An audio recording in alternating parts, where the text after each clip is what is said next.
To be held today, November 12th, 2000 at 8:30. Thank you. I'll tip you later.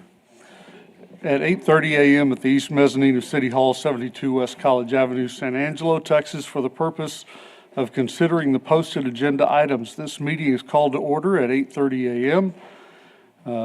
We'll invoke the Holy Spirit. We'll invite Janet Larson, who is pastor of St. Luke United Methodist Church, to come and give our invocation this morning. Good morning. I want to thank Rick for inviting me here to pray with you all this morning and bring you greetings from St. Luke United Methodist Church, and we give you gratitude for all the hard work that y'all do and everyone here in the community. Let's pray.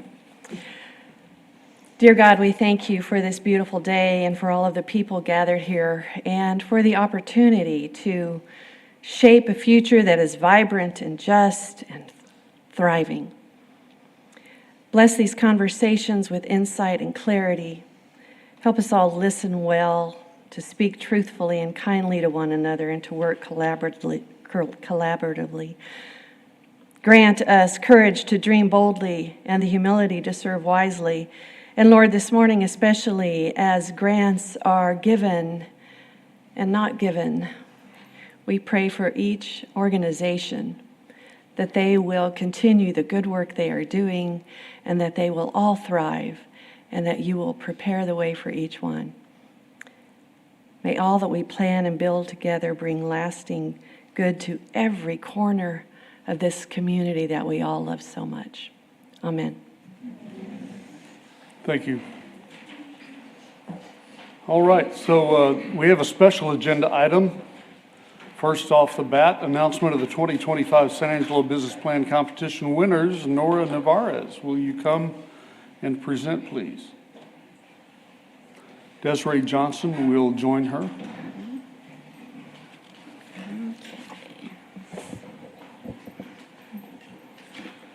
Okay. Well, good morning. I'm glad to see everyone is here and ready to hear the announcement. I'm sure all of you are anxious. On behalf of the City of San Angelo Development Corporation, I want to thank everyone for joining us. The San Angelo Business Plan Competition is a cornerstone of our commitment to our supporting our local entrepreneurs and fostering economic growth. Our partnership with the ASU Small Business Development Center and the North Vincent College of Business ensures that aspiring business owners have the resources and guidance they need to succeed. Thank you to COSADC Board and President Rick Manitooth for the continued support and for providing the award funds annually since 2016. We would also like to thank Media Advantage and our many in-kind sponsors for their support. In addition to the grant funds, we have many local businesses contribute in-kind services to winners. We truly appreciate everyone's support in helping us shape into one of the largest competitions across the state. I would like to hand it over to our competition partner, Ms. Desiree Johnson with Angelo State University. Thank you so much, Nora. As she said, I'm Desiree Johnson, and I'm the director of the ASU Small Business Development Center. So I'm here representing both the North Vincent College of Business, as we're a division of the College of Business, and the partnership between all three of us to bring the business plan competition together. I want to thank everyone who supports this process, and so I have some thank yous to be handing out. So please bear with me as we give the award and recognition to each folk that helps us prepare and work these businesses across their journey. First, I'd like to thank the COSADC Board, who makes this opportunity possible every year with a chance to win these grant funds and expand local businesses. As Nora mentioned, this year the prize funds are a total of $100,000 in grants. Applications launched in early summer this year. We received just under 40 entries. Finalists were selected in late August and then began working intensively on their business plans and financials, demonstrating their potential for economic growth. I want to recognize the SBDC advisors who worked alongside the business owners throughout the competition.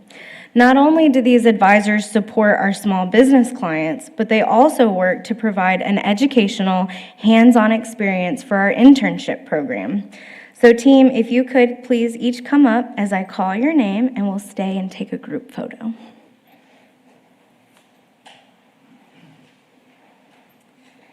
Miss Elizabeth Dantzler.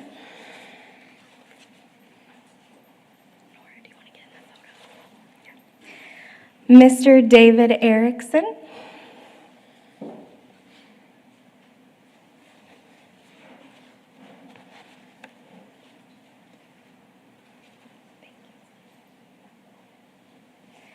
Miss Caitlin Polk.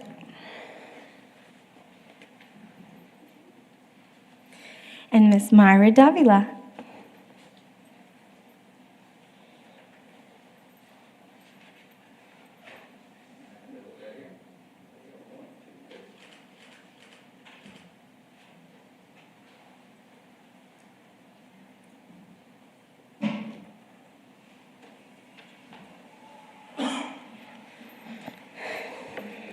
As you can imagine, these advisors spend countless hours working with our business plan competition clients to help them bring their dreams to fruition.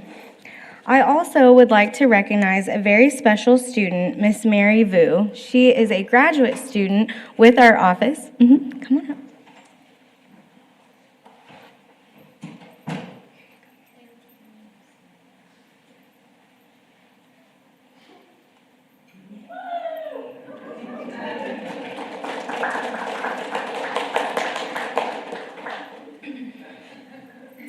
Mary plays a very significant role as our go-to person in the competition. She serves in a different capacity than our business plan competition interns. Mary's been with us just under a year, and she supports all the events at the SBDC, but specifically, she has dedicated time and effort to the tedious details of ensuring Nora and I were on the right track and making sure the competition ran smoothly. So thank you, Mary, for all of your hard work. We would also like to recognize the Norris Vincent College of Business and their partnership in the San Angelo Business Plan competition. As part of the mission of Angelo State University to produce highly competitive graduates, the business plan competition serves as an opportunity for a strong experiential learning environment where the student advisors serve the small business community under the tutelage of our certified business advisors. They attend the meetings and engage with the competition clients. They support their dreams with research and leverage their individual skill sets and knowledge from the classroom to support the development of these top-notch business plans. I would like to introduce Mr. Lucas Sampson, who is a member of the internship program. He's going to share a little bit about the internship experience on behalf of the advising team.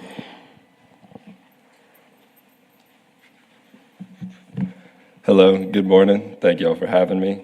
I am Lucas Sampson, and I'm currently a grad student at Angelo State University and will graduate with my master's in business administration this December. Having previously been on the Angelo State football team for 4 years, I was lucky enough to experience incredible amounts of support and appreciation from various members of this community. I'm grateful to have had this internship, as I believe it has given me the opportunity to give some of that support back. Throughout this internship, I was surrounded by talented peers, exceptional advisors, and ambitious clients, all of whom I would now call friends.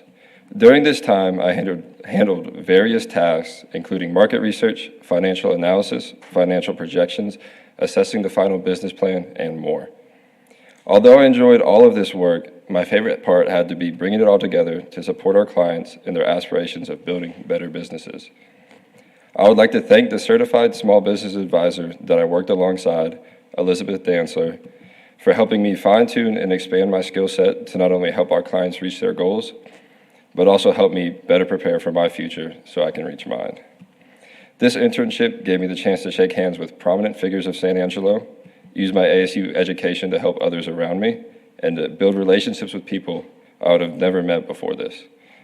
To conclude, I do want to wish good luck to every business involved today, but I will always have my two favorites. Thank you.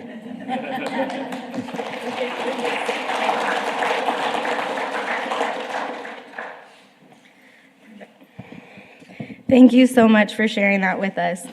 We hope you have all had an amazing experience as student advisors in the competition. And to acknowledge your efforts, we would like to present certificates to each of you for your role in the competition. Andrea Rodriguez, would you join us and stay for a photo?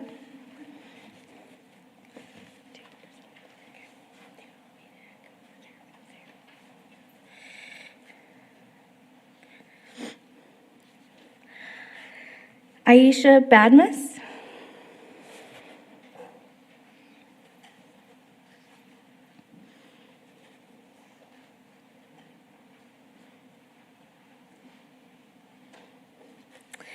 Cody Dunlap.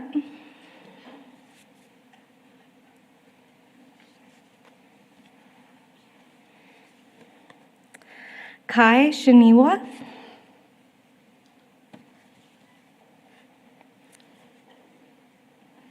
And Lucas Sampson.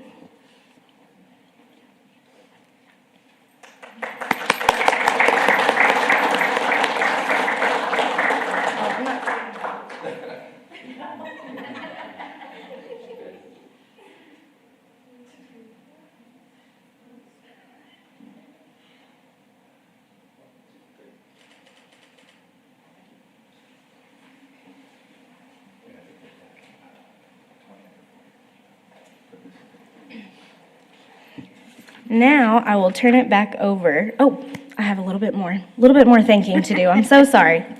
We would also like to thank our independent judging panel of entrepreneurs, industry, and financial experts for their dedication to selecting the winners who are committed to economic growth. Each business plan is meticulously reviewed and evaluated with great care, as the panel invests significant time and effort to ensure every proposal receives detailed attention. Their commitment to a comprehensive assessment process underscores the integrity and high standards of the award. Nora, I would also like to take a special moment to recognize your outstanding commitment and the energy you bring to making this competition a true success. You consistently go above and beyond, coordinating the details, supporting the SBDC team, and ensuring that every aspect of the competition is truly excellent. For your unwavering dedication, positivity, and exceptional leadership, it is our honor to name you this year's Shining Star of the Business Plan Competition.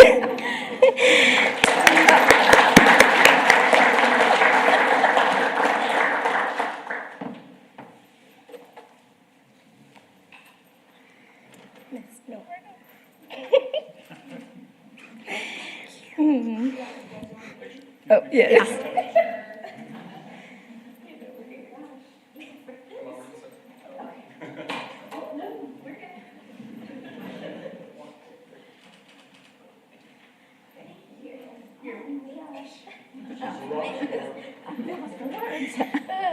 Okay. We got her good.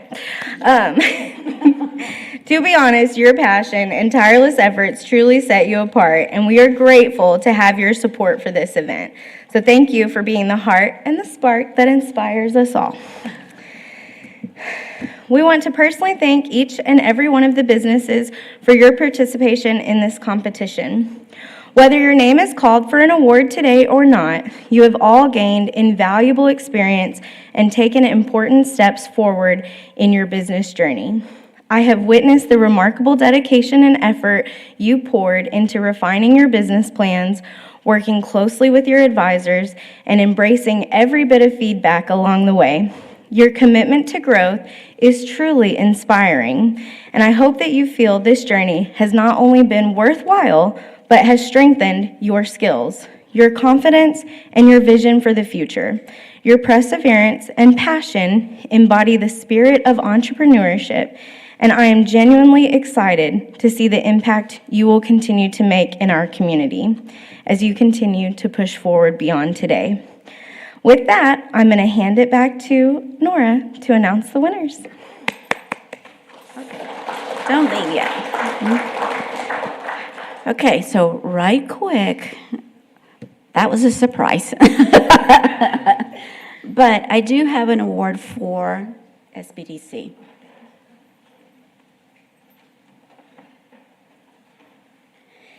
In recognition and appreciation of the 12 years of ongoing commitment and dedication to the business plan competition, our partnership and working with Ms. Desiree and the rest of the staff, I thank y'all very, very much.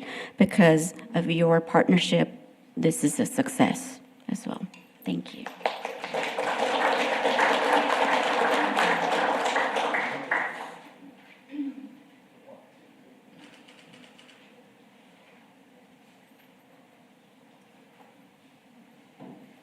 Okay, so here we go. So as I announced, if you will come up to the front, and then we will take a picture. And if you're not too nervous, if you want to let them say a little bit as to what you are proposing to do with the winning funds, okay? And we're going to start from third, second, and then first, okay? So third place goes to...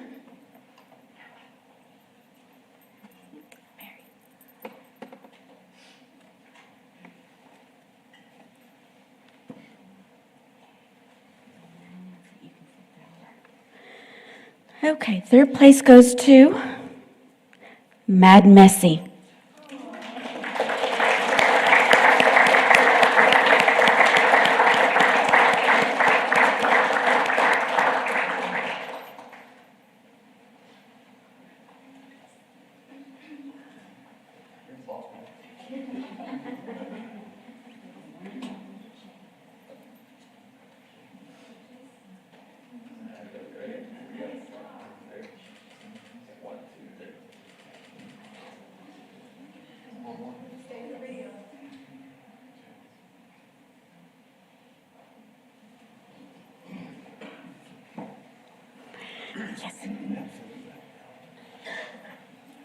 Good morning.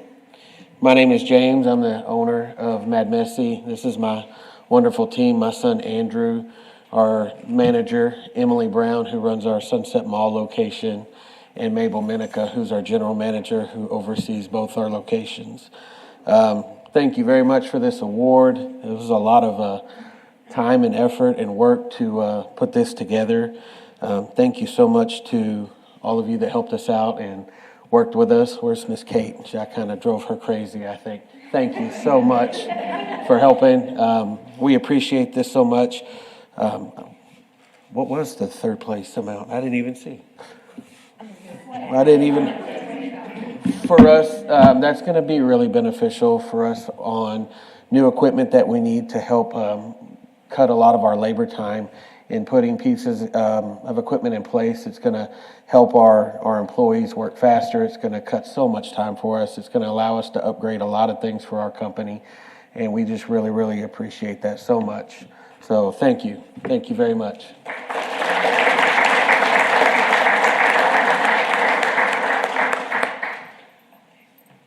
Okay, let's get ready for second place. All right, our second place winner is Rooted Wellness Clinic.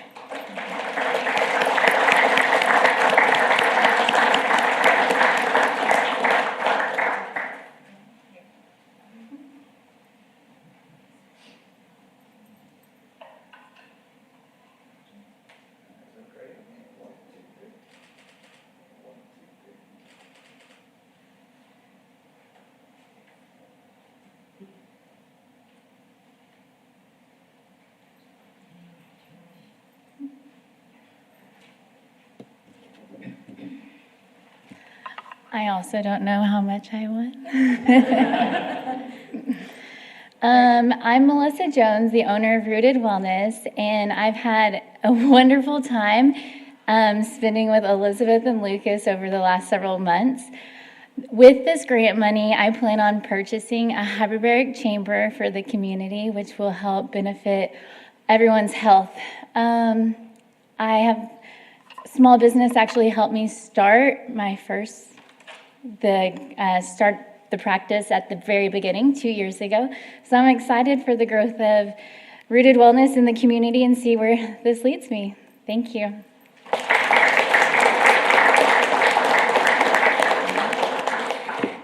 Okay, and that's it. No, not really. Okay, and first place goes to Barron's Body Shop.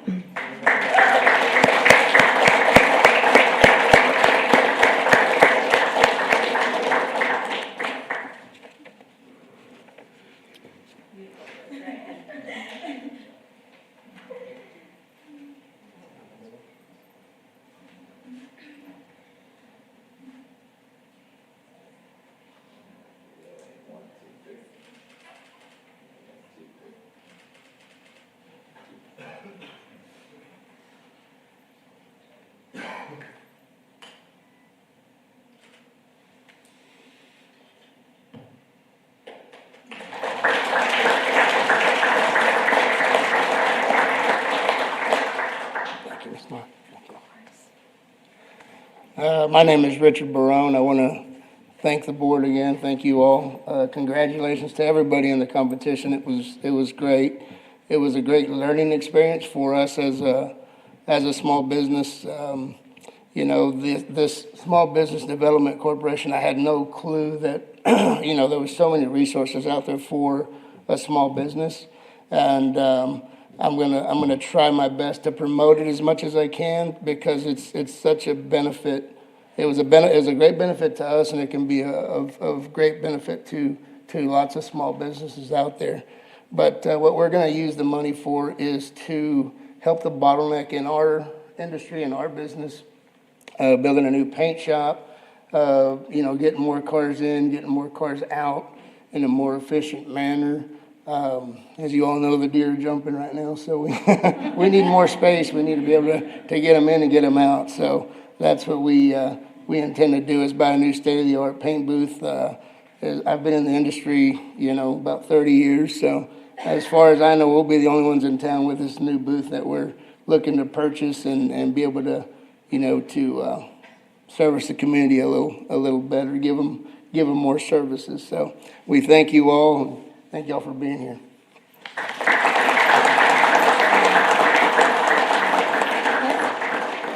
Perfect. So in closing, I just want to say again, thank you to the Development Corporation Board. Without y'all's time and effort to serve on this board, represent our community, and have a passion for economic growth, we wouldn't be here today, and all of our businesses wouldn't have gained the additional support that they needed to take their business to the next level. So if I could have the board join me, I have a plaque of appreciation.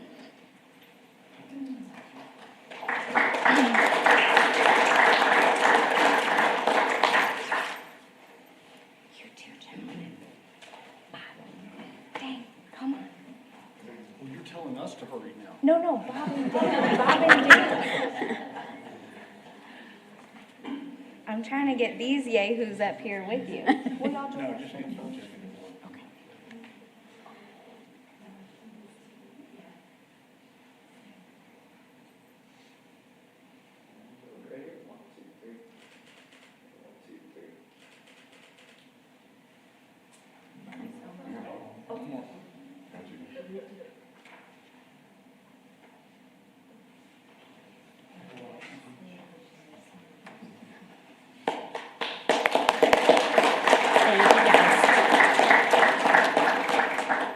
Never hand me a microphone.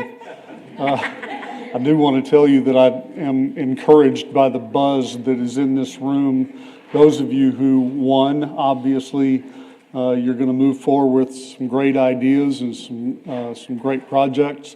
Those of you who did not win are going to go forward with some great projects and great business that will provide places of employment for our community, and we appreciate you all for the effort that you put into this. Thank you.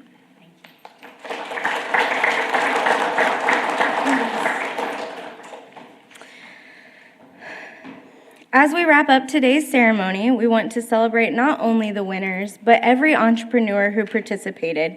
Your passion, dedication, and innovative spirit have been truly inspiring. Thank you to our partners, judges, advisors, and the entire San Angelo community who came out and supports the local business plan competition and our goal for economic growth. We look forward to seeing how your dreams transform into bold realities. Congratulations to all, and best of luck as you continue your business journey. We will take a short recess with the board to have refreshments and some additional photos out in the lobby, and for everyone to greet and celebrate our winners and talk to those folks who are also in the business plan competition. So thank you for joining us. And I'll hand it back to Rick.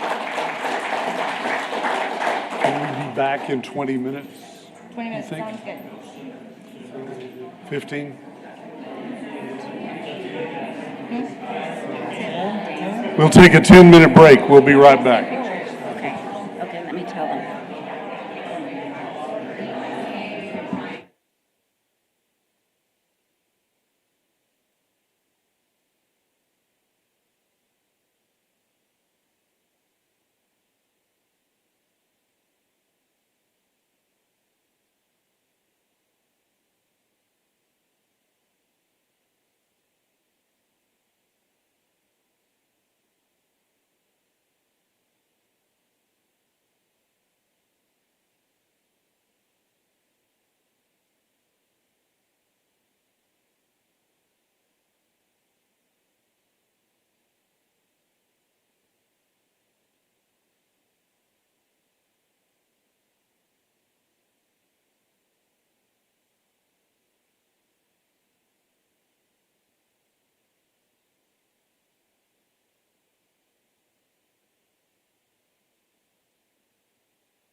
We will call this meeting back to order at 9:06 a.m.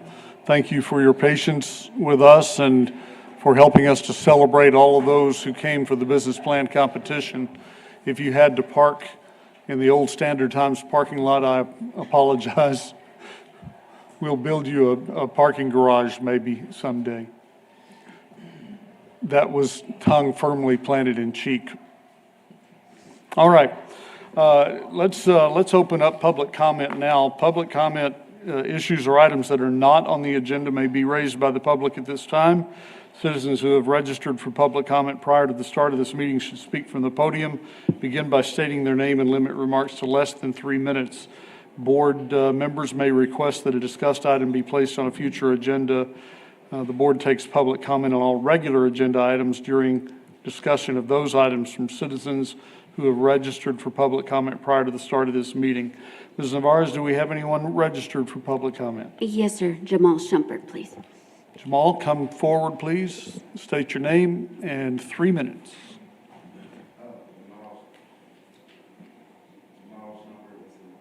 I guess you got it. There you go. Okay. Jamal Shumpert, SMD3. First off, I'd like to thank Mr. Sneeman and Ms. Navarez for serving so long. I realized when I was looking at videos and paperwork 5 years ago that I've been watching this board for about 5 years. That they've been truly wonderful, helping explain how it works. And that's kind of what I was going to talk about on public comment. I looked at your manufacturing alliance, some of the programs we offer to the school. I think we should support the school more. My son's in 8th grade, and they're trying to pick, I guess, classes for their career. And it's kind of limiting because he kind of wants to work with his hands and do software development. And the endorsements they have doesn't allow him to do both because it's not enough credits. I was just wondering maybe if you could work with the school and talk to them about creating their own online program, the industry-based certifications and industry leaders to build that platform for those kids to be able to get multiple certifications, because he really wants to be a mechatronics engineer, and to be able to do that, he'd have to get all of those different certifications, and Sanangelo doesn't offer enough credits with enough periods. So that's why I would like, maybe you guys look into it. Outside of that, I guess I would love for you guys to focus more on quality of life projects, things that'll help citizens out more. And I know it doesn't always bring back money, it doesn't always bring in revenue, but I think it does raise sales tax because people get out and do a lot of things, especially with our parks. Our parks are kind of far behind on maintenance, and when people aren't going to your parks, they aren't going to your stores by your parks, they aren't going to see the events that may be happening. So being able to get people out of those houses and cleaning up things, I think will produce a higher sales tax. It's kind of small, but it'll be incrementally and strong. Thank you. Thank you, Jamal. Any comment from the board? All right, let's move on to items on the consent agenda. Those will now be considered. Those items include considering approving the regular meeting minutes from October 8th, 2025, as presented by Nora Navarez, and consider approving an electrical service and maintenance agreement by and between the City of San Angelo Development Corporation and MC Electric, not to exceed $50,000, and authorizing the board president or designee to execute all necessary documents, also presented by Nora Navarez. Ms. Navarez, do we have anyone registered for public comment? No, sir. Do we have any other questions or discussion from the board? Motion to approve. Second. I have a motion to approve and a second by Mr. Lewis. Will you say yes if you are in favor of approving the consent agenda item? Yes. Will you say no? Same sign. Any abstentions? It is done. All right. Now we'll consider our regular agenda. First, consider approving the September 25 financials with the presentation by Tina Diersky. There you are. I'm here. Good morning, Board. Tina Diersky, Director of Finance and Corporate Treasurer. I have for you your year-end unaudited financial statements to present. We ended the year over our final budget for revenue by about $840,000. Great news, however, we did end the year with a down month for sales tax. In September, we had a decrease of 2.9%, but recovered in October and November with increases of 2.7 and 3.7% respectively. For the year, sales tax was up by 1.5% overall. On your balance sheet for economic development, we have about $12 million between cash, money market, and investments. I also want to point out that our unassigned fund balance is almost $7.9 million, which is up slightly from last year at this time. And there's about $3.9 million set aside for projects. On your income statement, you'll see where sales tax for the year was 7% over budget. Interest also performed very well this year at $425,000. We are looking at a new investment advisor for the city, as well as the Development Corporation. We went out for RFP for that. We've reviewed, we have narrowed it down to 3. Mr. Mahaffey was at our Investment Oversight Committee meeting where we reviewed some of those proposals. We expect to do that very quickly, and once we do that, we'll look at some different strategies for investing that money that we have in the money market account right now. We also had some costs go out for administrative expenses as well as the city services agreement, and we had that return of almost $20,000 from the splash pads project. For the ballot side, we've got about $15.5 million in unassigned fund balance, the $15.7 million in investments in money market accounts. And with that excess sales tax, we're beginning to see that unassigned fund balance build up on this side. Sales tax on the ballot side, again, was in excess of budget by over $600,000. We had a total interest income of about $600,000 as well. Also on this side, paid city services contract as well as some affordable housing that unprogrammed income that we designated for the flood response. And that's all I have, unless you have any questions. Do we have any questions? Advice for Tina, because I'm sure she could use it. I could, yes, please. Go for it. All right, if you would, do we have any public comment? No, sir. All right, I'd entertain a motion to approve the financials. Motion to approve. Second. The whole table is firsting and seconding. So we have a motion and a second. If you will approve the financials, you say aye. Aye. If not, same sign. Any abstentions? And it is done. Thank you, Tina. Thank you, gentlemen. Appreciate your work. Next up is an update and discussion, possible action regarding the project for damage repairs needed as a result of the July 4th, 2025 flooding to businesses located in the designated flooding area. Desiree Johnson will come. And I don't see him in the room, but Mike Looney is also on the agenda. Okay.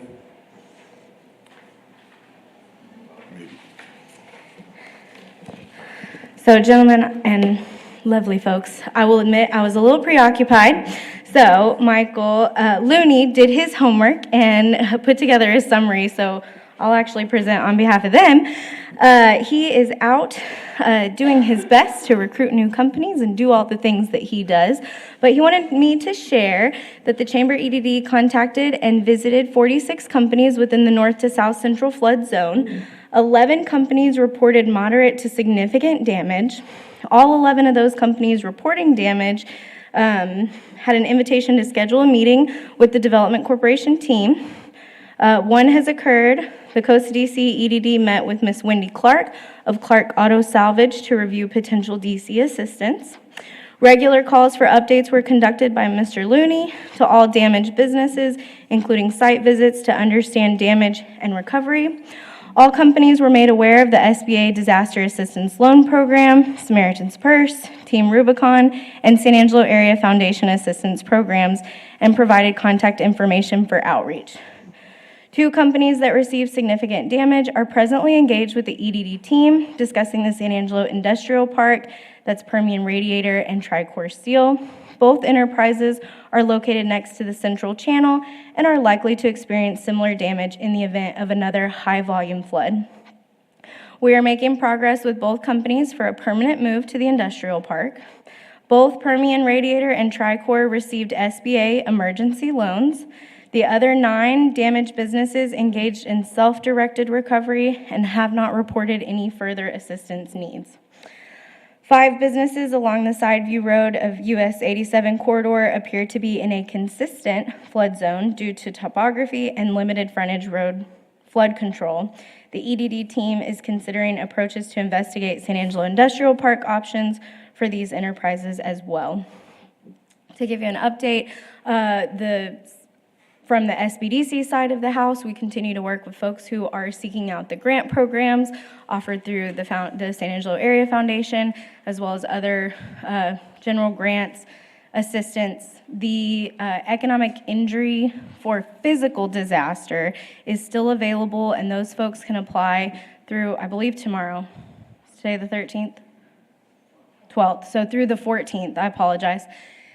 So for a couple more days, they can still apply for that physical disaster damage, and then the economic injury disaster loan will be available until about April of next year.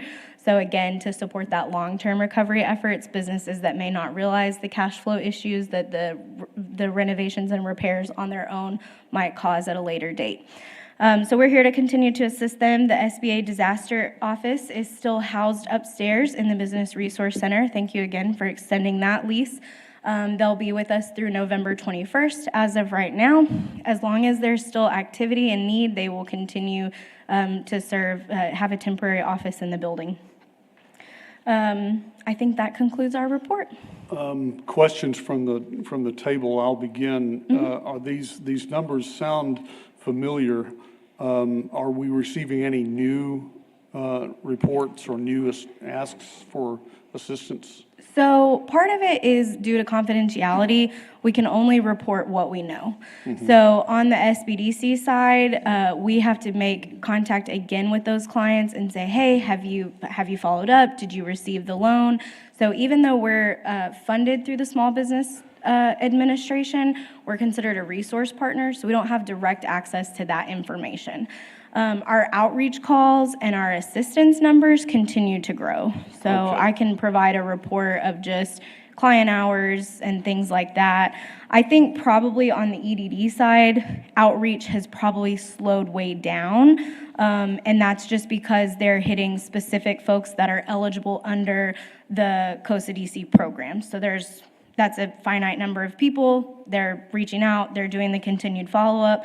As Mr. Looney mentioned in his report, the 5 businesses that are still, those are gonna be long-term recovery efforts. So you're probably not gonna see milestones from that impact until we get a lot further down the road, because they're looking at potentially moving their businesses or things like that.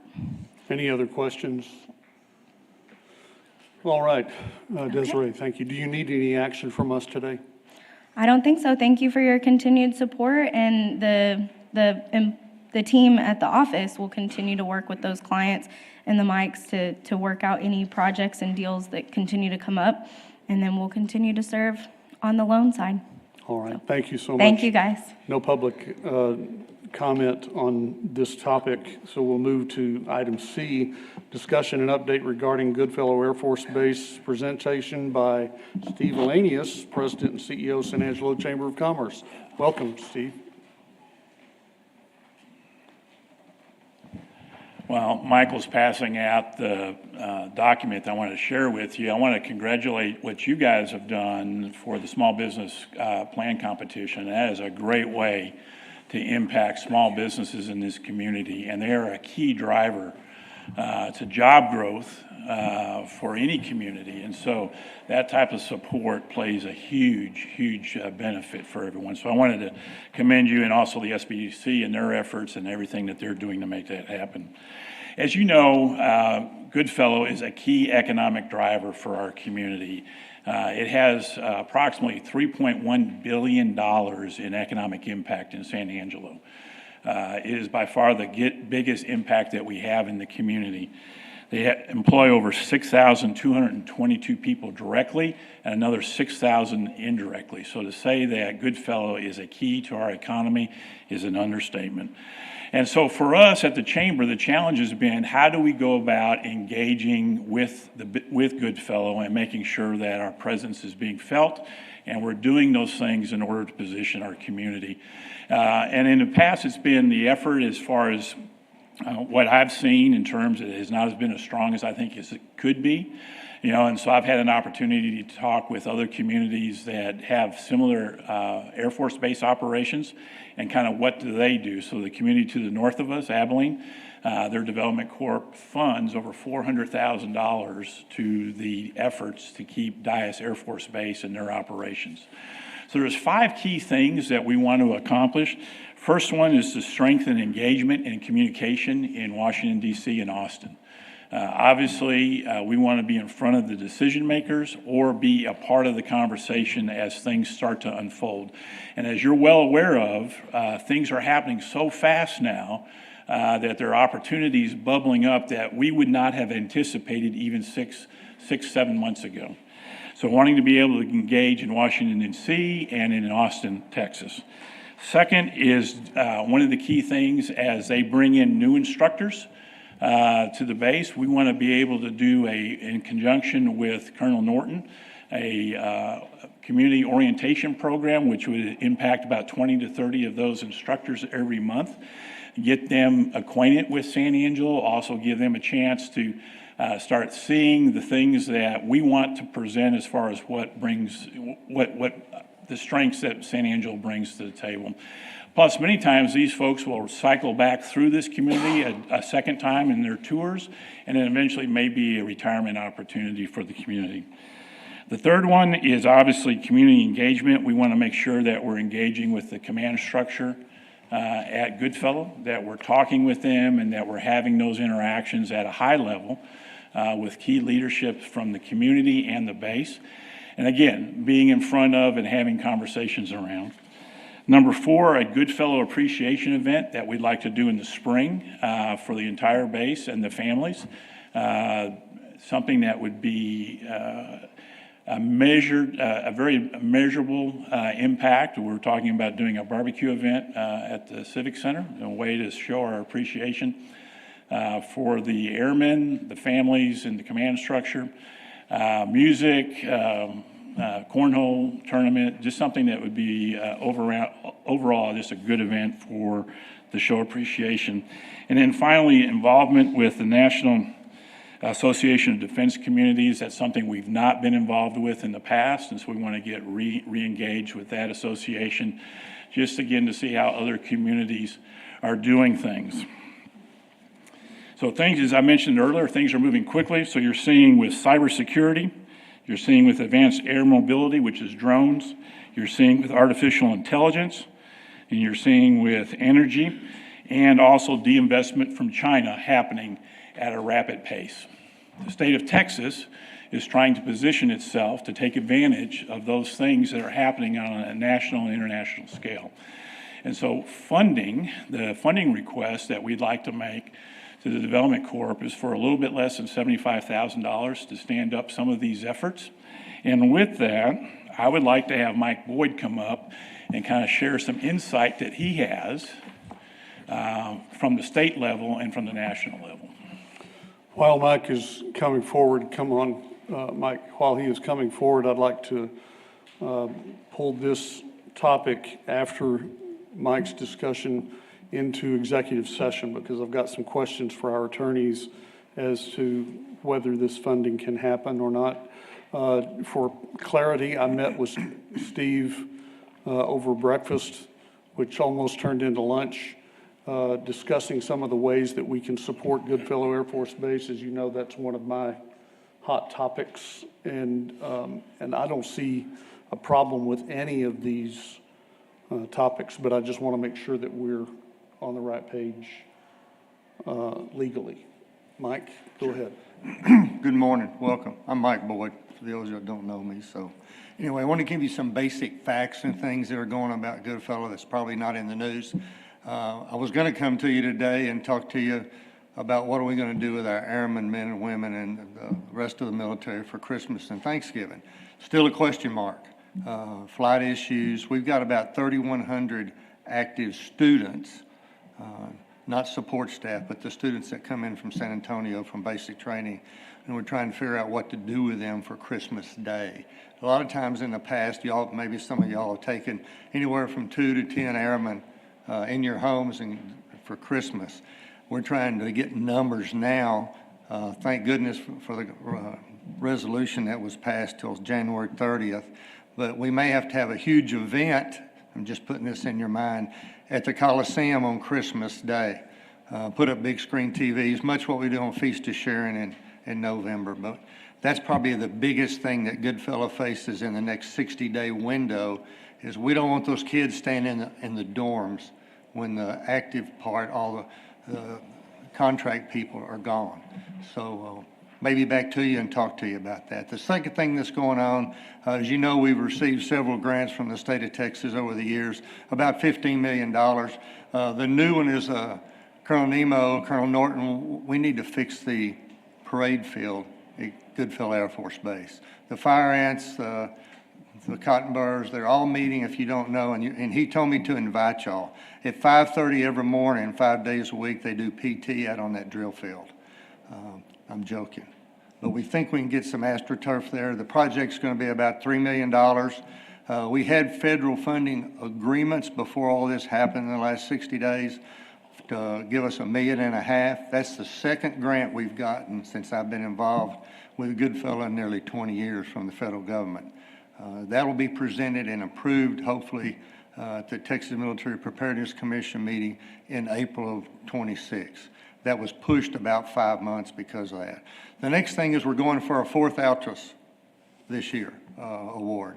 As you know, we've received 3. Nobody else has in the state and around the nation really has received only 1. Nobody has received 2. But we're pushing for a 4th one for this year. The good thing about everything changes when you get a new commander, okay? And we hope to get, and it's been getting better and better. But Colonel Norton wants to include ASU or OTC involved in a lot of what they're doing. Also, the junior high and the high school are OTCs. That's another reason we need that drill field improved. Actually, if you put a synthetic turf out there, it lowers the temperature and the way it works for people. But everybody's out there 5 days a week, all the different branches, the first sergeants, the commanders, doing their PT. So that's part of the new directive under the new Secretary of War, is that something you've got to do, get everybody back in shape, make sure that your men and women are qualified to serve. The county's been good to help us in the past. The city has too a few times, but currently the county's got $200,000 set aside to give us to any of those grants to help us. The big deal on the TMPC grants is that you have to have a 50% max to get the maximum points. We're competing with San Antonio, Fort Hood, El Paso. I looked at the numbers the other day, and normally we have 8 or 9 grant requests. Now we've gotten every 14. We've been given $40 million biennium from the governor. That was up by $10 million this year. Our grant requests exceed that $40 million. So main thing with growth, there's 2 things on growth that I think we've really got a chance at. One is, Steve alluded to UTVs, unmanned aerial. We've asked for that and asked for that. We've got some connections in D.C. now. I don't know if y'all remember Lieutenant General Downs, that used to be a commander here. He has a little say-so on what goes on future missions. Colonel McGinnis, that was here before Norton, is now in charge of Intel as the Chief of Staff for the Chief of the Air Force. So we're pushing UTVs because of what we have out at the airport already. I visited with Tom about that. I know there's been some approval from the city, excuse me, to build some additional buildings out there, and we could use those maybe. Somebody's talking to me on my phone, excuse me. But I think we can combine those buildings and increase our UTV. That's something that we're pushing pretty hard on that. Space Force, that's the big deal for Goodfellow right now. Our first class had 6 people in it. We're about 120 to 130 right now. That's where the emphasis is. That's where we're going. Everything is called not near space, but mid space. That's the fight we're having with China.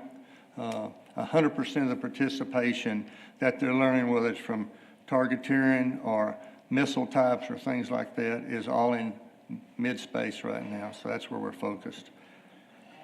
I kind of want to see if y'all have any questions I could answer for you about anything. But I would come back for you on these future grants and ask for some participation, if that's possible, from a recommendation from COSADC to the city. That's the one thing that we fight is we talked about Abilene. Abilene needed a new south gate like we're getting right now. We phased that south gate. It's about $23 million project into 3 phases so we can get some federal dollars. Abilene went out and raised $1.3 million in cash from the community and built that new gate. They asked us for 50%, and obviously the commission gave it to them. So that's something in the future I think we've got to look at, to be quite honest, is to have some more dollars in the game in order for us to continue to get grants. Going to DC twice a year, we haven't been in 5 years. Some of us have gone individually. That's a 2-point deal. You meet at the Pentagon, and then you meet with Cornyn, Cruz, and whoever, and tell them what's going on. It's been our history that we never ask for anything. We take a bullet paper and we tell them what we've accomplished, and then that opens a door for them to say, what do y'all need? Big things, dorms. We've been waiting on a dorm for 12 years. That's finally been granted to start in 2028. It'll be a 3-year project. We've still got a dorm that's down at Goodfellow Air Force Base due to mold. So, any questions you might have? 3,100 students, where are you putting them? They're in dorms. We had them 3 bunked when COVID hit. They were restricted to their billets. That's changed. We moved back when the city, we got housing here, how long ago? 5, 6 years ago, the main housing when COVID hit. The ones that are on the loop, we got what's called BAH rates. We had some ties there with the people that out of Georgetown, and so we could move a bunch of them there, and they didn't have to pay extra for rent or for utilities. At Oak Christoval Road and Goodfellow, you've seen that little units right across from Stripes. Those were BAH rates also. We built about 1,200 houses at that time. We were able to, through that, be able to do that, get some people there. So we're okay on, we made the adjustments on housing right now. Now, in the last 2 years, our numbers have been down. It's political. People just didn't join the military. That has structurally changed 180 degrees, contrary to what everybody thinks. So the numbers are coming in really strong. We'll be able to handle it for probably the next 2 years till we get that dorm online. That's not getting rid of a dorm, that's adding the new one that we needed for the last 10 or 12 years. Well, I understand we only used about half of the acreage that was allotted for that project. And so we've got another, we could duplicate that. And my concern is that we house these people and take some of the weight off the retail market to be able to do a couple of different things. Yeah, we brought in temporary housing on the back of Goodfellow. There's 158 acres or something like that that's unused. If y'all remember, that's when the migrant situation came up. That's where they were going to put a bunch of them. We avoided that twice. That land's still available. It's on back of the old runway, if you will, where the fire station and the fire academy is. We can use that for anything. We've asked and told them in the proper way, all the way up to DC, that we've got that land for development for something that's beneficial to mission for Goodfellow. So far, we don't have anything. The temporary housing was supposed to be there for 5 years, not going away. They've not even talked about it. It's full. Okay. Any other questions for Mike before we move along? Steve, do you have anything else? No, sir, I appreciate it. You know, we'll be a good use of the money. We need to have more community events. The 2 things that are really important is child development centers, well, 3. Child development centers, quality of education. which we're handling through SAISD, and then taking care of family. Big thing on base right now, we can't get drugs through the pharmacy. The medical facility's completely full, and so we're looking at trying to expand that. But the drugs that they normally get at no cost to them, just because of what's happened in the last 5 or 6 months, they have to go out in the open market. So we have to help them on a one-to-one basis. We have a deal at Goodfellas, it's called Warm Hearts, which the chamber's involved in, one of the churches are involved in, our veterans group is involved in, where we give them money for students that cannot handle what's going on in their life. Now, they get housing, obviously, and they can eat the dining hall. But the story I use is we had a young kid that had leukemia. His dad was deceased. His mother lived in California. He needed to go home to see his mother. So Warm Hearts paid for the airplane ticket both ways, paid for his expenses, came back to Goodfellow, re-enrolled, and 11 days later he passed away. You'll be amazed at how many of those things happen on a daily basis. The E1s through E4s, the young kids that make $24,800 base salary, right now they can't afford the meat. They can't afford the gas. So we're looking at doing things, it's crazy. Baby formula, diapers, but that's been handled so far. What the community did with the $80,000 when they came together a couple of weeks ago, that's what that money's being used for. It's not for any type of dinners or anything like that. It's strictly for basic needs for the E1 through E4 airmen. Thank you, Mike. Thank you.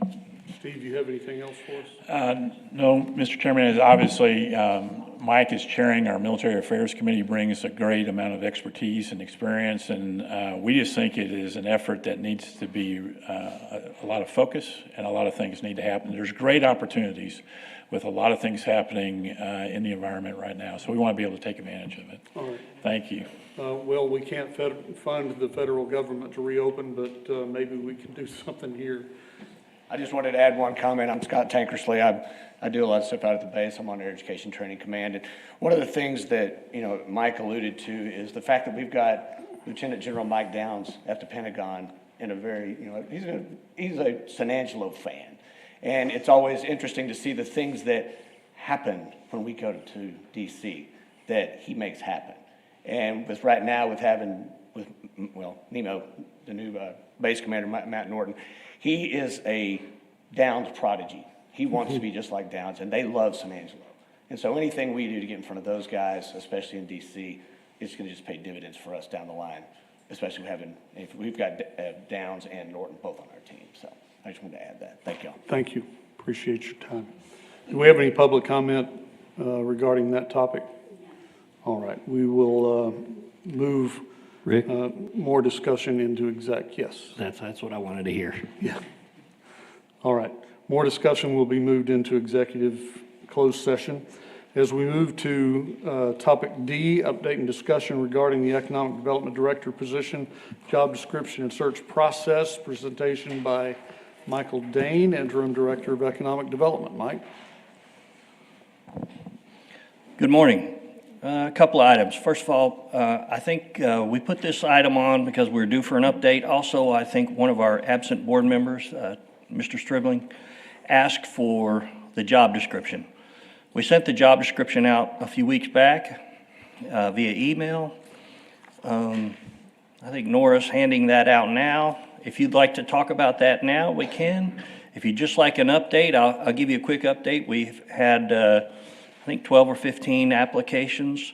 We've started going through those. I separated into 3 tiers, primary candidates, secondary candidates, and wait and see candidates. I went through that with Mr. Mahaffey, and he selected, he also gave me a couple of tiers with a primary candidate and a couple of secondaries. I anticipate spending time with Mr. Mantooth to go through a similar exercise, and I've provided that information to Daniel also. So far, what I provided to Daniel is consistent with what Mr. Mahaffey provided. I anticipate it'll be similar with Mr. Mantooth, and then we'll move ahead with interviews. I anticipate at least one board member will participate. Daniel will make that decision, and hope to have a decision made. My hope is that we have a decision made before the December meeting. And That means a decision on who we want to offer and an acceptance by that person is what you want by December? obviously, when you're in this position, you want them to show up. You want them to start before then. So as much progress as we can make if we decide we have the right candidate. If not, we'll keep going through the process until we turn up the candidate we want. Gentlemen, do we have any other comment regarding this issue? I understand we've got public comment on this topic. Yes, sir, we do. Jamal, would you come forward, please? Limit your time to 3 minutes. Jamal Shumpert, SMD3. Board, I'd like to give you guys a little history on this search for our Economic Development Director. About 2022, we paid a firm to search for candidates. We only turned up 3, and then that just fizzled out. We hired none of them. Since then, we've been without Economic Development Director, and this search happened within a month, and it happened much quicker. You got 4 times as many candidates. I'm not as comfortable with this search. I don't know any of the names on there, but I'm not as comfortable with this search because of how quick the process happened. This isn't I guess I would even consider this board and this job more important than city councils, because city council will falter if the city isn't developing well. And I really do think the person you need to hire needs to have an extensive background in planning. That is because you don't have to go to the planning department to ask, hey, what size pipe do I need for here? Or will I need pipes here? Or is this a good area? What zone will I need for that? Those are the questions that should be asked to the candidates. And for the candidates, they should be asking you questions about your bones. They should have went and found all the bones just like I did and ask you those questions about how do we fix this? They should have concerns as well. I could not understand how you could want to rush into this job, but then I said, more than likely, it's a 6-figure job. So many people are in 6-figure jobs that I guess were not necessarily handed to it. They have the qualifications on paper, but when you actually hire them, you get not necessarily a dub, but it's mediocre, and you was looking for something much better. This is a very important job. If I had to choose someone within the city who would be your best candidate, and I don't know if his name is in there, and it should be, his name is Aaron Vanoy.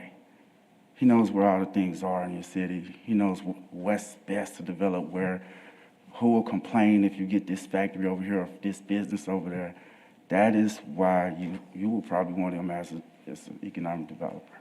But anyway, I would like y'all to consider some of the things I would want you guys to ask them about their knowledge in planning and development. Outside of that, I guess good luck, because that'll be the person that's coming up here, and I'll be talking whether they do good or bad. I'll be commenting. Thank you. Thank you, Jamal. Next is, and there is no action required for that topic. Next up, E, discussion regarding future construction and infrastructure to connect Knickerbocker Road, Twin Mountain, and Mertzen Highway. The presentation by Shane Kelton, Executive Director of Public Works. It is, before we move to public comment on this, I would like to request that we move this topic to next month. The board member who requested this topic be assigned to a future agenda item is not with us today, and I would like for him to be here when we discuss that. So if it is the board's pleasure, I'd like to table this item. Yes, let's get action if you would, please. Motion and a second and a vote. I have a motion. Second. And a second. And now let's go ahead and get Jamal's public comment.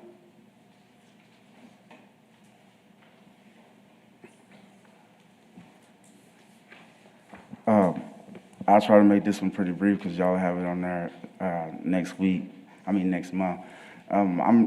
I understand what we're trying to do. I don't know if it's a road and the pipes. I'm okay with the road. The city is supposed to build roads. But when it comes to the pipes and the developers had the land so long, you actually are not helping economic development, you're stalling it. Especially when we incentivize them through some of our programs we have, the effects have been detrimental.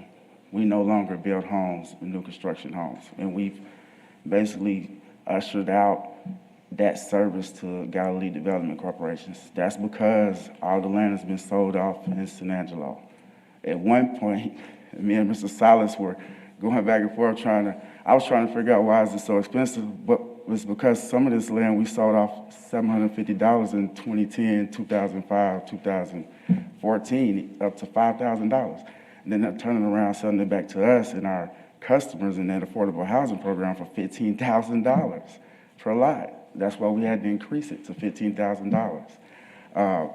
It's a slew of problems where we're giving out too much land to these people over time, and they've done nothing with it. That is why the prices of homes are high, because they have all the land, they get to build the homes. But yeah, that was my concern. You'll build them a road, and then you'll build them pipes, and now they're gonna overcharge the citizens with the expectation that you're gonna move people out of, I guess, a $275,000 home to a $350,000 or $400,000 home, and expect that your citizens can make it up to a $250,000 or $230,000 home when we can only afford $175,000. That's based off of what the affordable housing study said. So that's my concern, that I don't think that upper level tier will work because our wages aren't there yet. Thank you. Thank you, Jamal.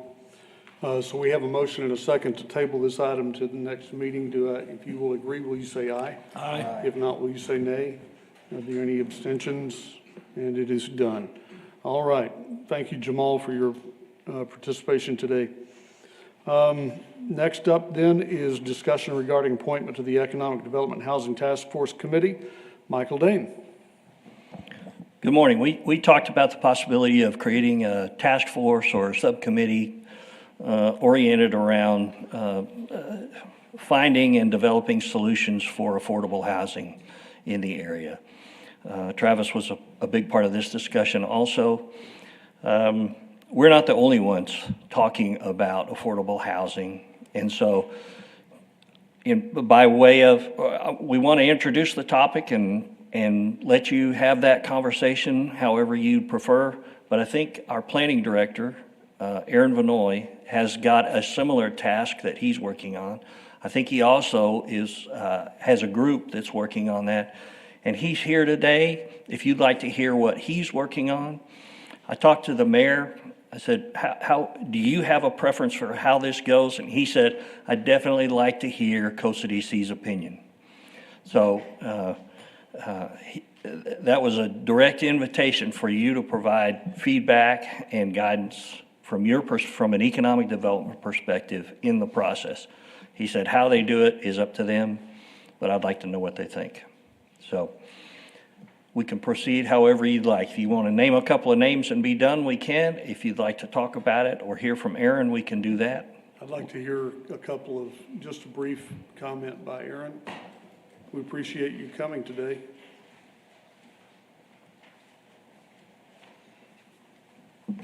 Thank you, Chairman. Thank you, Board. Aaron Vanoy, Director of Planning and Development Services.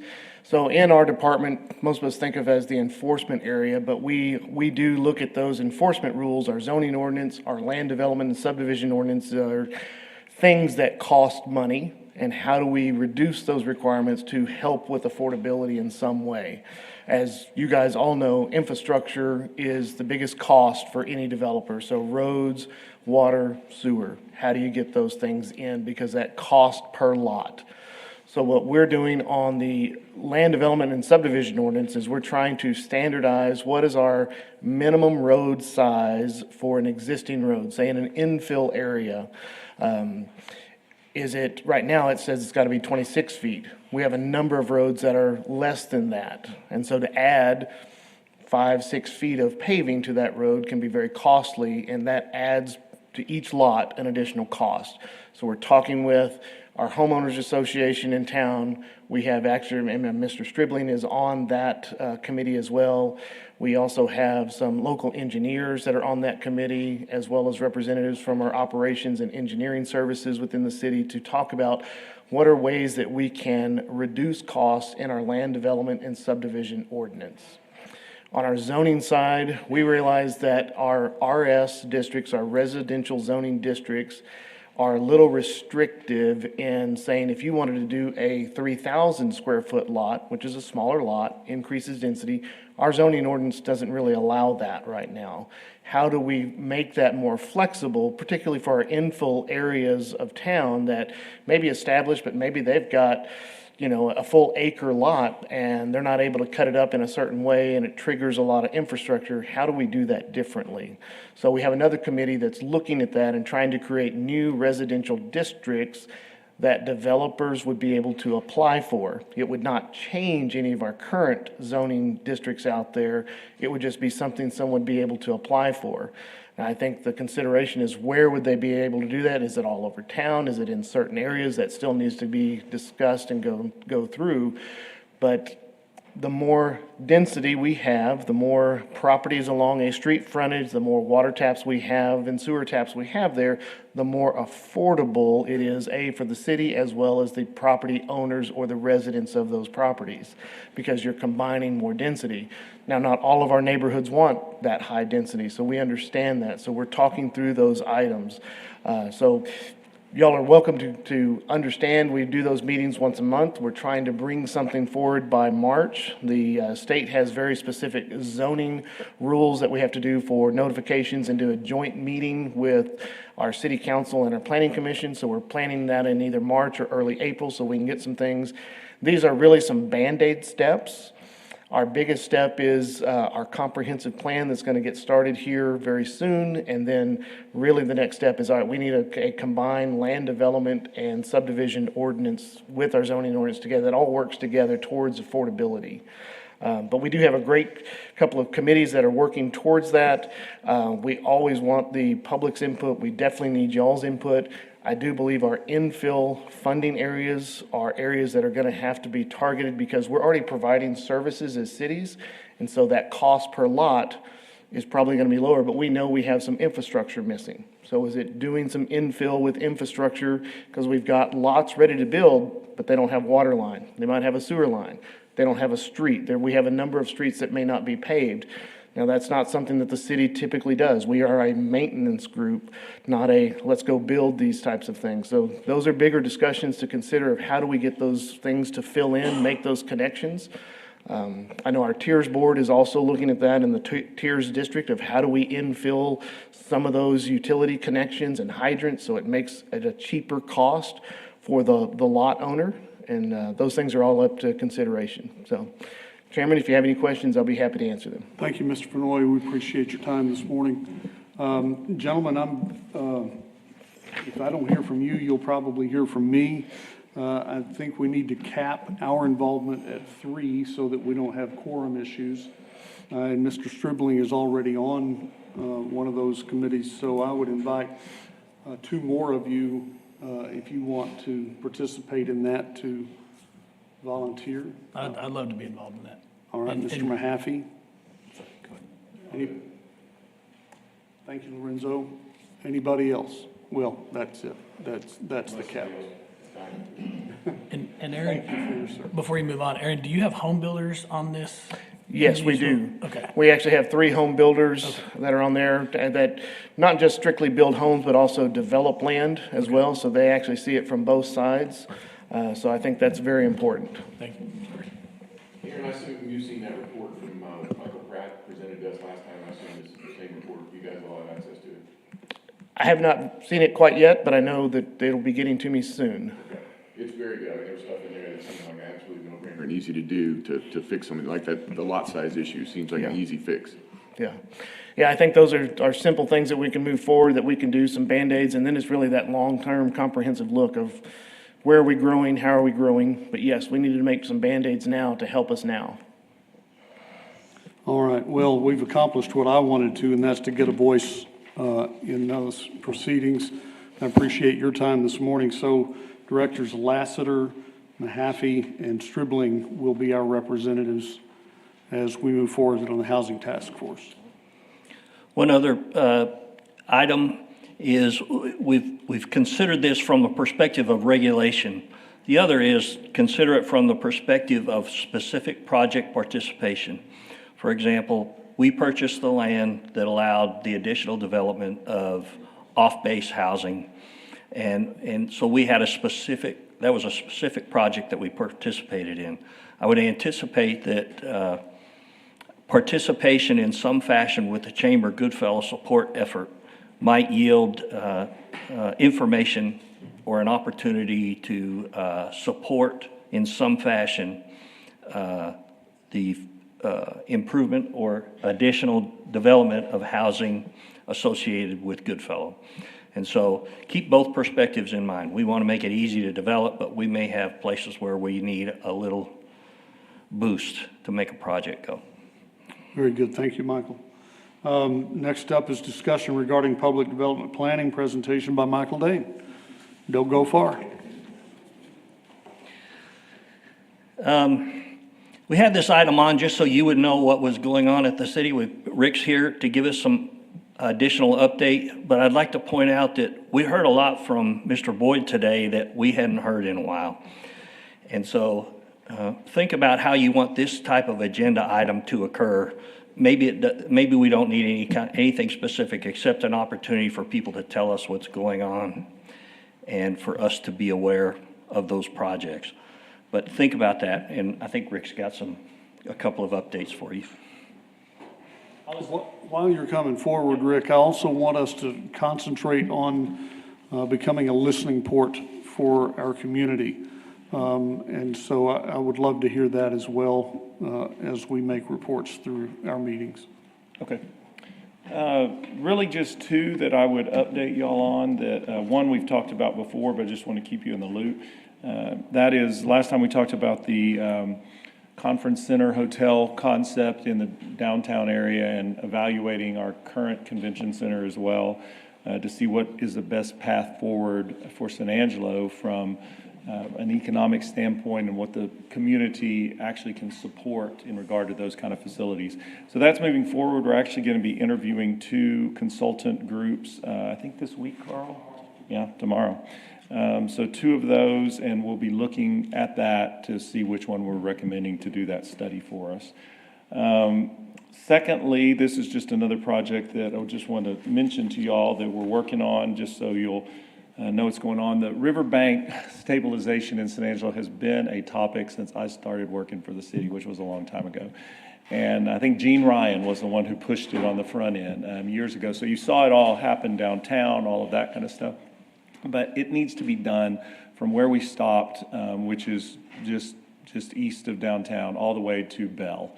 And in working toward that, Carl and I and some others have been trying to push to get the planning done for that project so that we can have shovel-ready projects. So we've been watching for grants and so forth. We have moved forward with the plans for the bank stabilization that needs to be done. And I think we're about 90% complete on those at this point. Hoping to finish that up in the next few months and then continuing to look for options for that. But from a quality life and economic standpoint for San Angelo, that river's critical. And as you may go walk it, you'll see those banks are continuing to slough off, and it's endangering roadways and walkways and all those kind of things. So we're just trying to get the pre-work done so that we're ready. Even if we have to take it in chunks, that's okay, but that's one project we got to complete. So that's one that's coming up I want to fill you in on. But any other questions? Okay. Thank you, Rick. My understanding is we have no one else registered for public comment through the remainder of the meeting. All right, so we will move forward then. Could we ask Mr. Boyd to follow up on some of what he talked about earlier in the way of projects that are being contemplated around the city? So let me give you an update on the additional 96 duplex housing that we have that the city gave the land some 12 or 15 years ago. As you know, there's a contract with Hunt Housing for that property. We fought with them for like 4 or 5 years to go ahead and break ground and build another 96 units. The Air Force up to ATC, to our next level, has given Hunt 6 months to respond whether they're going to keep that property and build on it, which they have no responsibility to do that, or return it back to us so we can do it for privatized housing. It would be the project would be the same exact 96 units that we built before, which are 3 and 4 bedrooms, which is what's really needed. So hopefully we'll know something within that 6-month time frame. They don't have to meet that deadline, but we've flown it all the way up the flag to DC to say, you need to do it. The reason they don't do it, or they don't improve and destroy the old 41 housing on base, is that San Angelo Goodfellow Air Force Base is a cash cow for the Air Force. They take 100% of our money. They don't maintain them up to standards, square footage and or just livability, if you will. But hopefully we'll know something, and then we can put that out with y'all's help for privatized housing to build another 96 units. Okay? Thanks. Anything else on that topic? All right, let's move forward then. Discussion and possible action regarding a resolution authorizing the board president to negotiate and execute a memorandum of understanding with the city of San Angelo in an amount not to exceed $255,000 for funding of the Northeast Sector Plan, the master plan. Project authorized under chapters 501 and 505 of the Texas Development Corporation Act, necessary to promote economic development and expand business enterprises which create or retain primary jobs, and recommending approval by City Council. Presentation by Michael Dane. Thank you. We talked last time about the possibility of the Development Corporation participating in some way in what we're kind of calling the Northeast Sector Master Plan. It was well received, and the board directed us to bring it back for consideration of funding. And the structure that we have established with significant help from legal is that the city will contract for the work. We will fund through an MOU with the city the cost of that contract. And so that's the basic structure. What's proposed in front of you is funding for that, what we discussed last week, plus we had a discussion about when do we begin to talk about development standards, greenery in what could be an otherwise very industrial kind of looking area. And that really can happen at any stage. Creating development standards where you require a little bit of green space, some trees, that kind of thing, can happen in many or a couple of the early stages. And Rick said, do you think the board wants to hear about that or see that or talk about that now? And I said, it can't hurt to throw it in there. They can approve at whatever level they want. So go ahead. Just to go further from the word greenery, it's design guidelines is what we call them. Anyway, so He's yeah. close to retirement. Yeah. What color trees did you anticipate? Shrubbery. So, anyway, some design guidelines for, as we implement these things, not only internally, and you've seen that they've done that in the industrial park as well, but those corridors coming into San Angelo, all of those things, it's very important to look at setbacks, all those type of things, and now's the time to do that before you start all the development. So setting those design guidelines specifically, my gut feeling is that these design guidelines may be some that the city ends up adopting that carry over into other areas of the city as well, especially as you're coming into the corridors into San Angelo, and we want to improve that look. So, I've been doing a lot of traveling around West Texas for football broadcasts, and I can tell you that it is vital that we look good as you enter our community.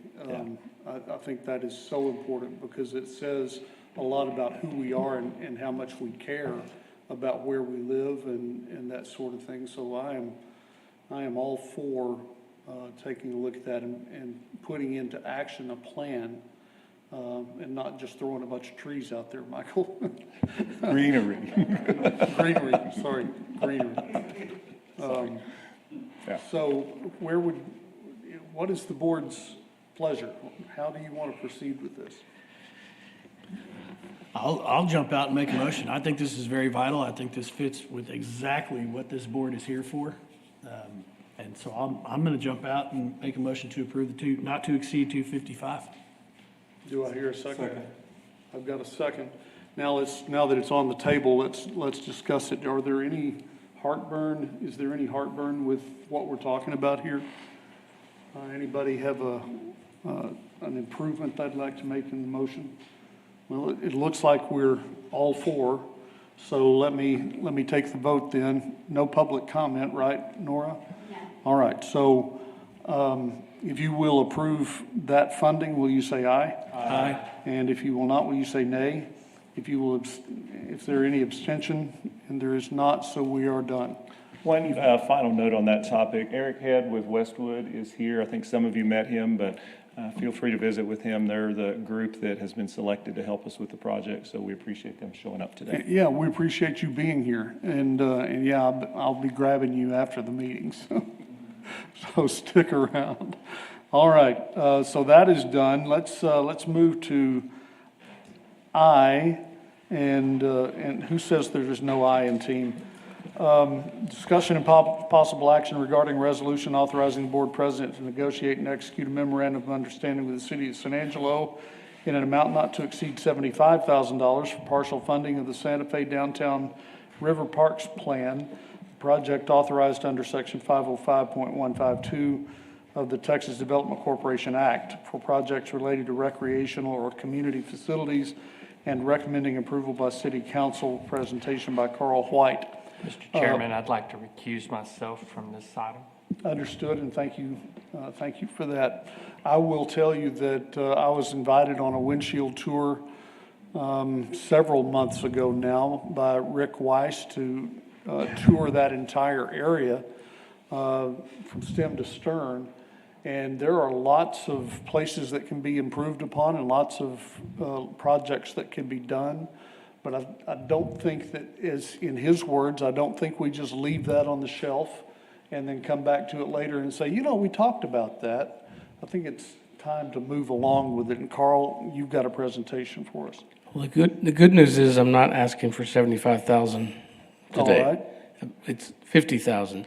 So we do have an update on this. We did. We had 11 submissions to our request for qualifications. We narrowed it down to 3 in our scoring. We interviewed those 3 firms and have been talking with the selected firm, which is SWA Group out of Houston, and have negotiated that fee to $200,000 even, and have been looking for funding sources for this. We have 2 other funding sources in the total of $150,000, and so our current ask is $50,000 from the Development Corporation. So yes, this is the project to do a master plan for the river corridor, including Civic League Park, Santa Fe Park, Sunken Garden Park, and Santa Fe Park, all the way down to Bartlett Park, and all the way down to the World War II Memorial across from the Convention Center. And we also have a steering committee for this group, and that steering committee is going to be meeting every 2 weeks once this plan gets going. The plan is to have 3 public engagement meetings, but separate from that, the steering committee would be meeting every 2 weeks. And I invite your participation to select someone from the Development Corporation to participate in the steering committee. And so our ask is $50,000. I hope to take this to City Council at the meeting in December so we can award this bid and move forward. Yeah, I just might add a little bit to what Carl said and what Rick touched on. This plan is really bigger than some of the elements within it. You have elements within it that are art and other things, but it's really about the vision for what San Angelo wants in this area. What does San Angelo want to develop in these areas? One of the areas, of course, has been the golf course in Santa Fe. That's been discussed. But at the end of the day, what does San Angelo want there? Is it a botanical garden? Is it a golf course? What is it? And Rick touched on it as we drove and looked at this corridor. We're going to be taking the information from that group as well, plugging that into this. But this is also a component, Aaron just talked a little bit about the housing and those kind of things, but we're doing an update to the comp plan, which is a major reassessment of San Angelo as a whole. There's a lot of things that go into that comp plan that add to its value. This would be one of those. So that's another component you add to the comprehensive overview plan of there are a comp area and then there's areas within it where we have even more detail. And this study would be one of those examples as well. So. Thank you, Rick. As we discuss the funding here, I also want us to discuss in an official manner who is going to be a part of that steering committee. I want COSADC to have a seat at that table. I would also request that we go and find community members at large who could be a part of this, because I think we need to hear what the city of San Angelo wants. What does the community want? And so I would request that we have representation from both of those groups. Yeah, in general, we have, excuse me, the committee kind of represented of the boards and those things involved. That y'all's involvement would be perfect. The real approach in getting all of the community members and stakeholders involved is, our consulting group actually going out and specifically meeting with those groups and then also holding community meetings as a whole. I'm not one for just holding the community meeting, because sometimes you miss the special interest groups that really have concern or input. So I think we will be doing that, but yes, we can look at, of course, putting y'all on there, but if there's another one that we really need to add, then we can always do that. All right. We can add up to 3, once again, quorum issues. We can add up to 3 members of this board to that steering committee. And how long do you think you're going to be meeting every 2 weeks? Yeah, basically. And I'm not sure that this group is going to meet every 2 weeks for that entire time. That's a lot. So I think that's the max that we'd be doing, but we'll meet really as needed as those. But the process will take approximately 8 months. All right.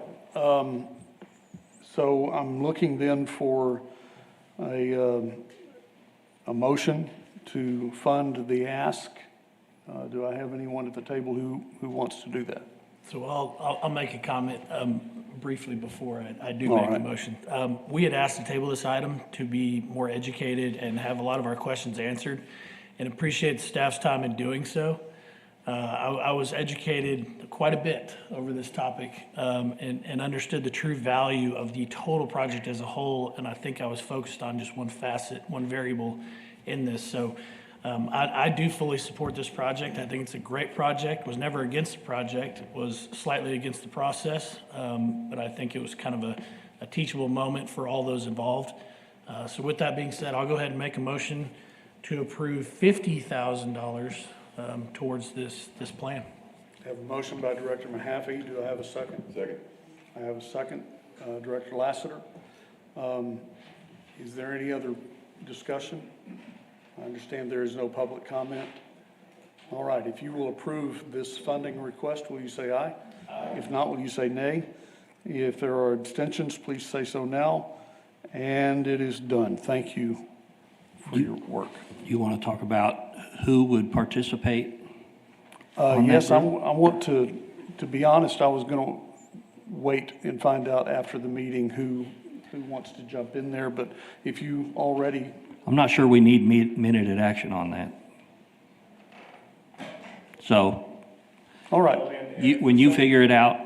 Yeah, it's I feel that it's not something that, if we do have 3 participants, it's not something that all 3 of us need to show up every 2 weeks for 8 months.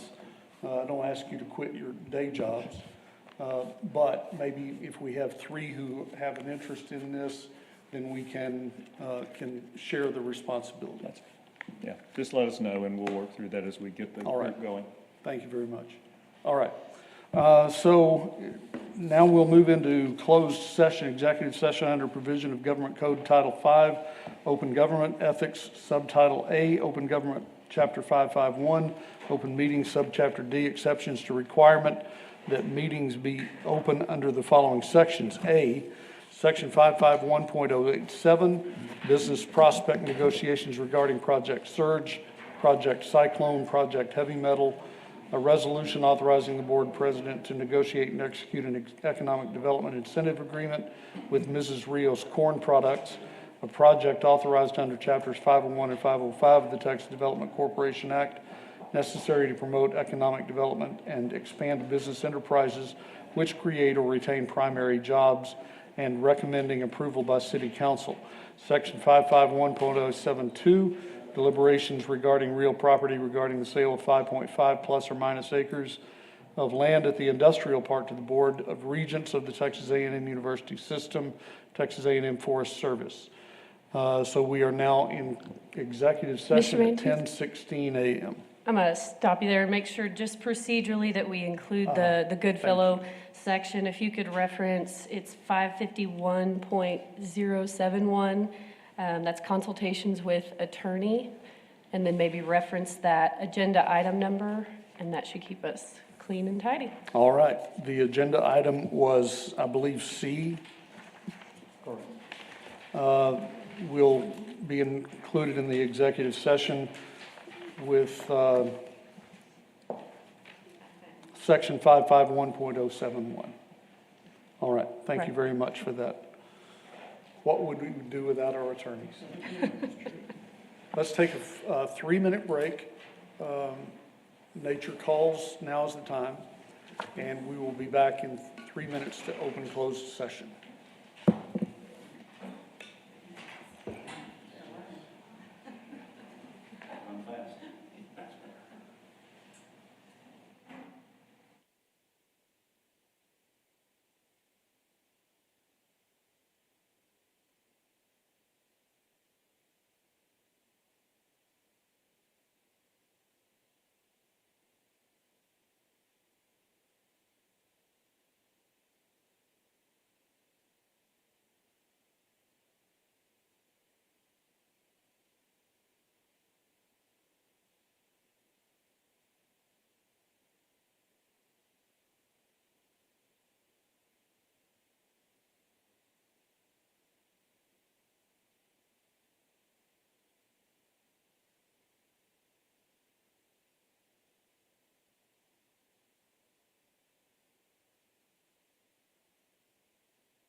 All right, we come out of executive session at 11:08, and we have one item of consideration and possible action, and that is Section 551.072, deliberations regarding real property, regarding the sale of 5.5 plus or minus acres of land at the industrial park to the Board of Regents as Texas A&M University System. And I'm looking for a motion to provide as written. Motion to approve. Have one from Director Lewis and Director Mahaffey. And if you will agree with that consideration, will you say aye? Aye. If you will not, will you say I'm sorry, nay? was an amount said? I think we need to say that to be, All right, you want that as part of the, yes, Okay. if we have one. 43,000, is that right? 240K, yeah. will you, I amend my motion to set the price at Yep, $240,000. basically, it's proposal is to sell 5.5 acres in this location at the industrial park to Texas A&M Forest Service, and it's the Board of Regents, but it's for their Forest Service office, and it's a sale price of $240,000 total. all right. I make a motion, amend my motion that we approve that sale for the price, $240,000 to Texas A&M University Board of Regents for the Forest Service project. Second. Is that a friendly amendment? All right. If you will approve, will you say aye? Aye. If you will not, will you say nay? Are there any abstentions? And it is done. Thank you. Thank you. For bringing that forward. Are there any other items of interest to the economy of San Angelo, the Concho Valley? Quick reminder that all COSADC meetings are broadcast on Channel 17 Government Access at 8 a.m. on every Wednesday after each meeting. Our next meeting is scheduled for December 10th at 8:30 a.m. Will it be here, Mrs. Navarez? Be at this location. Seeing no other business, we'll now entertain a motion to adjourn. So moved. Second. Matt, you didn't speak up, brother. His turn. All right. If you will be in agreement with adjourning, will you say bye? Bye. And we are done. Well done.